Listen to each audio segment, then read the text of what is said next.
Merci de nous choisir pour vous informer de par le monde, mesdames et messieurs. Bienvenue dans ce journal sur Alliance 24.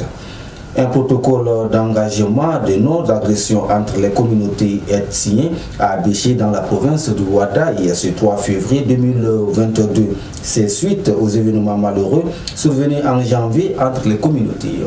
Cet élément de reportage de nos confrères de la télé nous diront plus. Suivez. Signature des protocoles d'accord, chaude poignée de main, deux actes phares qui augurent une paix certaine dans la province du Ouaddaï. Après plus d'une semaine, les membres du gouvernement, avec à leur tête le ministre de la Sécurité publique et de l'immigration, le général de division Souleymane Abakar Adam, parviennent à sceller définitivement les événements malheureux survenus à Béché les 24 et 25 janvier 2022, occasionnant des pertes en vies humaines. Au terme de ces protocoles d'accord lus par le conseiller juridique du ministre de la Sécurité, Ndjerani Aristide, les différentes communautés vivant dans la province du Ouaddaï, représentées par les chefs traditionnels, s'engagent à prôner la cohabitation pacifique, à mettre fin aux provocations, aux troubles à l'ordre public, à collaborer avec les forces de l'ordre ou toute entité relevant de l'ordre public, à éviter tout geste ou propos incitant à la haine et à la division et à accepter toute sanction en cas de violation du dit engagement. Aussi s'engage-t-il à identifier et mettre à la disposition des forces de l'ordre tout fauteur de troubles. Garant de ces accords, le gouvernement prend la ferme résolution d'aider ces communautés à un règlement par la voie judiciaire des éventuels conflits. Le président de la commission de réconciliation dans la province du Ouaddaï, Dr Issa Justin Laougué, soutient que la signature de ces protocoles d'accord émane d'une part de la volonté des chefs traditionnels du Ouaddaï de prôner le vivre ensemble et d'autre part de la disponibilité du gouvernement à accompagner ces initiatives, seul gage permettant d'enclencher un développement durable du Tchad, tout en invitant les signataires au respect strict des termes de ce protocole d'engagement. Le chef de la délégation ministérielle, Souleymane Abakar Adam, met en garde ceux qui tenteront de saper ces efforts obtenus après moult sacrifices. Avec cette nouvelle stratégie du département de la sécurité, tout porte à croire que le Ouaddaï, tout comme les autres provinces, fumera désormais le calumet de la paix. Et pour pérenniser cette tranquillité, une prière finale prononcée par Cheikh Adam Azal Djouda a sanctionné la cérémonie. Et restons toujours dans ce cadre, amis téléspectateurs, le ministre de la Sécurité publique, Souleymane Abakar Adam, qui était dans la tête des membres du gouvernement dépêché à Béché pour la circonstance, a prôné durant son discours la culture de la paix, de la cohabitation pacifique et de la tolérance. Suivez un extrait de son allocution. Le président du Conseil militaire de transition nous envoie, moi et mes collègues, pour restaurer la paix, la quiétude et le vivre ensemble retrouvé dans la province du Ouaddaï. La province du Ouaddaï jouit d'une très bonne réputation dans l'histoire de notre pays. C'est une province hospitalière et cosmopolite où il fait bon vivre. Nous vous encourageons vivement à garder cet acquis précieux. Chacun doit prendre ses responsabilités et les mesures qui s'imposent seront prises pour que plus jamais nous ne puissions revenir ici pour des cas pareils.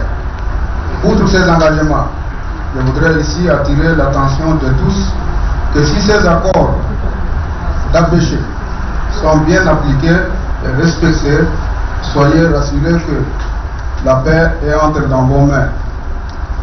À cet effet, l'honneur et l'histoire reviendront à vous et à vous seuls, filles et fils de la province du Ouaddaï et des autochtones vivant sur ce territoire du Ouaddaï, autrefois en conflit. En prenant ces actes combien importants, nous voudrions mettre définitivement un terme à ces événements sanglants répétitifs qui endeuillent les familles de paisibles citoyens. La paix chèrement acquise ne saurait être remise en cause. À cet effet, nous voudrions vous mettre en garde, Arabes et Ouaddaïens, chefs de canton ou chefs de district, leaders d'opinion, comités de jeunes, certaines autorités administratives et sécuritaires, et tous ceux qui tenteront de saper ces efforts trouveront l'État en face d'eux. L'État est protecteur de tous les citoyens. Au Tchad, il n'y a pas des ethnies qui ne sont pas entrées dans d'autres à travers de nombreux brassages socio-économiques, culturels et religieux. La violence n'a jamais été une solution, mais plutôt un problème dans les problèmes. Autre volet de l'actualité à présent, ce 3 février 2022, à l'hôtel Radisson Blu a eu lieu la clôture de l'atelier de l'évaluation de la maturité de la capacité de cybersécurité pour la nation, pour le Tchad. La cérémonie a réuni des personnalités du domaine. Suivez. Cet atelier sur l'évaluation du modèle de maturité de la capacité de cybersécurité pour les nations qui a duré 2 jours permettra aux internautes d'une manière générale de rester connectés pour le travail, les transactions bancaires, les loisirs, les affaires, les nouvelles et pour les contacts avec ses proches, ce qui est devenu une nécessité pour les Tchadiens et partout dans le monde entier. De ces assises, il en ressort des synthèses, des travaux ainsi que des brillantes motions de recommandation adressées au président du Conseil militaire de transition, président de la République, chef de l'État, le général Mamad Idriss Déby Itno. Nous sommes arrivés après 3 jours d'intenses travaux à la fin de l'évaluation de capacité de cybersécurité pour le Tchad. Et au cours de ces travaux, moi j'en ai assisté et j'ai constaté en tout cas l'engouement, le dynamisme, l'engagement de tout un chacun, parce que tous les participants, que ce soit au niveau universitaire, professionnel du TIC, que ce soit les étudiants, les banquiers, les administrateurs, ils ont apporté leur contribution pour que vraiment nous puissions avoir les données nécessaires. Et là, je vous remercie parce que vous avez fait un travail énorme. Il faut savoir que l'ANSSIS a pour mission la protection des données à caractère personnel, sécuriser les transactions électroniques, mais aussi la cybersécurité et de la lutte contre la cybercriminalité. Nous sommes toujours dans le même sillage clôturant les travaux de cet atelier. Le secrétaire général du ministère des Postes et de l'économie numérique, Clément Yodutoum, représentant le ministre du tutelle, a signalé que le ministère ne manquera de multiplier des efforts dans ce sens afin que les choses se déroulent dans les règles de l'art. Suivez un extrait de son allocution au micro de Moussa Mohamed. Permettez-moi d'adresser mes félicitations à l'endroit de tous les participants pour la qualité de leur réflexion. Le climat qui a régné lors de vos riches débats s'est caractérisé par la franchise et la courtoisie, et cela me conforte quant à l'importance que chacun accorde à l'évaluation de la maturité de la cybersécurité du Tchad. Les présentations et les sessions d'échange se sont déroulées sous la supervision des experts ont permis de comprendre l'importance de la cybersécurité dans nos vies professionnelles, aussi bien que sociales. Vos différents apports permettront assurément d'esquisser une stratégie efficiente en ce qui concerne la politique de cybersécurité dans notre pays. L'utilisation du numérique est un moyen dynamique qui offre de nombreuses opportunités, mais également elle expose à des menaces provenant des individus, des organisations criminelles ou des terroristes dans le cyberespace. C'est pourquoi nous apprécions à sa juste valeur l'implication personnelle de son Excellence, Monsieur le Président du Conseil militaire de transition, Président de la République, chef de l'État, le général Mamad Idriss Déby Itno, pour faire des TIC un pilier essentiel pour le développement économique de notre pays, ainsi que pour les orientations en vue d'une utilisation plus sécurisée de cet outil. Et pour boucler ce journal, mesdames et messieurs, la maison de la petite entreprise, à travers son association, Betal Nadia a organisé le lancement de son nouveau projet dénommé Copile du dispositif Chèque Service Tchad ce 3 février 2022 dans son siège à Moussa dans la commune du 6e arrondissement de la ville de N'Djamena.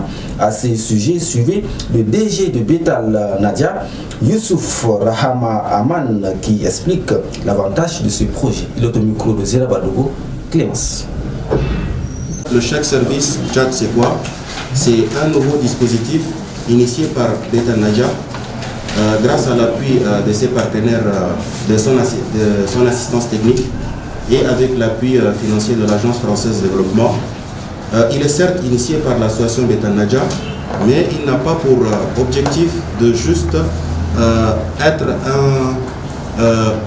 un mécanisme propre à Betanadja, mais un mécanisme qui appartiendra à tout l'écosystème entrepreneurial. Je m'explique.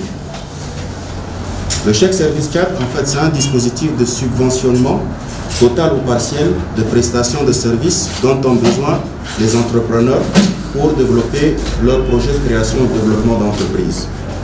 À travers ce dispositif, les jeunes promoteurs ou moins jeunes qui éprouvent le besoin d'être accompagnés par un bureau d'études, par un centre de formation ou par divers autres prestataires de services et qui forcément n'ont pas les moyens de pouvoir payer ces prestations de services intégralement, peuvent en se rapprochant auprès du chèque service chat payer juste un petit pourcentage, une quote-part représentant 20, 10, 20, 30% du coût réel de la prestation et bénéficier de cette prestation de service. Donc au final, le dispositif chèque service chat sera très utile d'abord pour les entrepreneurs qui soient en phase de création ou de développement, ensuite pour les structures, les prestataires. Pour l'instant, 19 structures ont été agréées en tant que prestataires du chèque service. Et c'est ainsi que se referme ce journal. Merci de nous avoir suivis. Prenez soin de vous et à très bientôt. Au revoir.